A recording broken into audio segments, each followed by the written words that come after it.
Another great day in North Carolina, blue skies, but very, very hot as usual. Very hot. Now, what do you think? Tar Heels are going to be great with good old Bill Belichick. We'll see. I'm more concerned about Nebraska. Oh, you're a Nebraska fan too, but Oh we'll yeah. see. We'll see what happens. All right, our topic today is money mindset makeover, transforming how you think about debt and wealth. Alan, why is mindset crucial when tackling debt? Well, mindset is everything. People with a positive financial mindset are better equipped to stay motivated, make consistent progress, and just effectively handle their financial setbacks. And mindset goes with anything you do, Neil. You've got to have a positive mindset, or it'll never, negatively affect your life and your family life and everything else.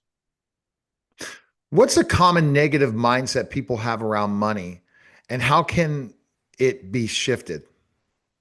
Well, a common mindset is viewing debt repayment as deprivation. This can shift by reframing repayment as a rewarding investment in future financial freedom rather than a sacrifice. Absolutely. And people need to reframe their thinking of that. How does fear or anxiety around money negatively impact financial decisions? Well, one thing, fear leads to avoidance, causing individuals to delay necessary financial actions like budgeting, investing, or managing debt. And that often, no, it doesn't often, it always worsens their financial situation over time. Because they wait to invest, they wait to take sometimes certain risks, they wait to start. They look at money and avoid it because they don't want to see money, and then it causes all these kind of headaches. Absolutely. I tell you, I encourage people to visualize a tax-free retirement. I mean, not a tax-free, but that's great too. But a debt-free future. Let's say you've got $1,500 a month in bills. Just think in the future, if you do the right things and follow through with some discipline, $1,500 an extra month. That's $30,000 a year to do with what you want.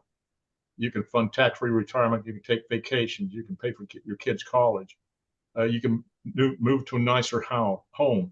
There's so many things you do, but you've got to be able to visualize that.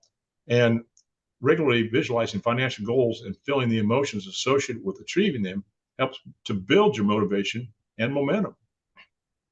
What's one powerful practice you recommend to improve someone's financial mindset? Well, you need to start small, like everything, but replace one negative habit with a positive financial action. Since it's just tracking everyday spending, I can't believe people in debt are going to Starbucks and paying $5 to $7 for a cup of coffee every day. I just drives me nuts. I haven't had a secretary at one time, and I think I paid her, was it $10 an hour or something like that? Well, she worked the first hour basically for nothing because she stop and get a Starbucks, or a donut or whatever. But those little things they mount up, Neil. Absolutely. They do, and also ultimately, I think it's also the way we look at money, Alan.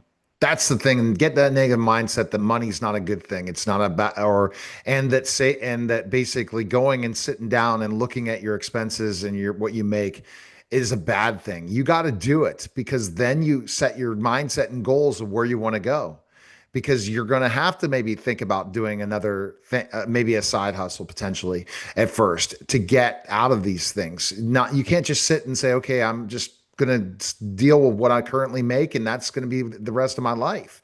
You can't do that. You're not going to get ahead like that. Nope. And especially with inflation. And boy, oh boy, you have some conversations about inflation, right, Alan? Yeah. Okay. It's All just right. like that. All right. Can you share an inspiring story of someone who transformed their financial life through mindset alone? Well, absolutely. In fact, I had a friend of mine. He retired from the military at 42, and he wanted to do my tax-free retirement plan using an index universal life insurance policy. And the first thing I said to him, I said, "How much debt do you have?" He said, "Well, Alan, we bought a new house a couple months ago, and I got a couple of car payments, a loan, and a credit card." I said, "What's the interest rate on your mortgage?" He said 2.75. I said, "That's pretty good. What's your effective interest cost on that?" He said, Alan, I don't have any idea what you're talking about. I said, well, don't feel lonely because 99% of the people I talk to include CPAs, attorneys, and financial advisors, don't either. I said, I want you to fill out my debt free for life form and send it back to me. And we'll do a Zoom conference and I'll show you what we can do. And then when we got back, I said, how long is it take you to pay your bills off the way you're doing it right now? He said, 20 some years we're paying extra on the mortgage. I told him, well, a lot of people do that. I said, you got $461,000 in debt. That's not your problem.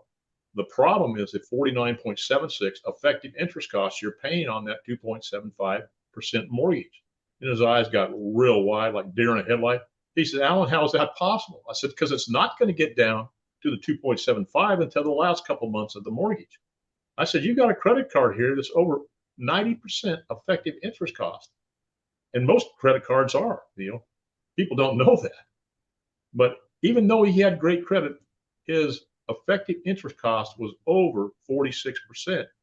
So I asked him, I said, which financial vehicle are you investing in that will give you a 46% return on your money? He said, well, absolutely nothing. What about your 401k? He said, I lost 10% of my 401k last year. I said, okay, you're putting $1,000 a month into that, aren't you? He said, yeah. I said, well, take that $1,000 and put it in this tax-free bucket of money in a whole life insurance policy. And you pay on it for 10 years. That's the only time you have to pay on it. It's paid for 10 years. And I said, at the end of 10 years, we'll have saved you $73,000 in interest. We paid it off 14.17 years faster. There's $130,000 in a tax-free bucket of money that you become your own bank, borrow from yourself, compound interest for yourself instead of financial institutions, and eliminate the effective interest costs you pay on the money you borrow. So you'll never have to go to the bank to pay for a car. I've been doing this for over 15 years now. College education for your kids or anything else. And the death benefit at that time is $400,000 to protect you and your family. Now you're done with that. The policy's paid up at age 52. Now we can start an index policy, which has higher returns. But you leave that policy alone, you can use it for banking, but it'll grow to almost $250,000 by the time you're 65. And you can use that for policy loans that do not affect the taxation of Social Security or the means testing for Medicare Part B. It's protected from lawsuits, liens, and judgments. It avoids probate. It eliminates or mitigates the risk in retirement that a stock portfolio only compounds. And I said, there's many, many other risks, tax risk, government risk, right, market risk, which is absolutely huge. This is tax-free money. And he said, Alan, you made a dream of mine come true, but why don't people know about this? I said, it's not rocket science. It ought to be taught in high school, but it's not. Neil, I've had college professors with PhD degrees in accounting and finance come to me and ask me about these and ask me to teach their classes, which is happy to do. But people need to know that this stuff. They need to think outside the box of conventional financial planning. The 401k or stock portfolio, it's a disaster. And that's by Ted Benia, the guy that invented it in the first thing. People have no idea.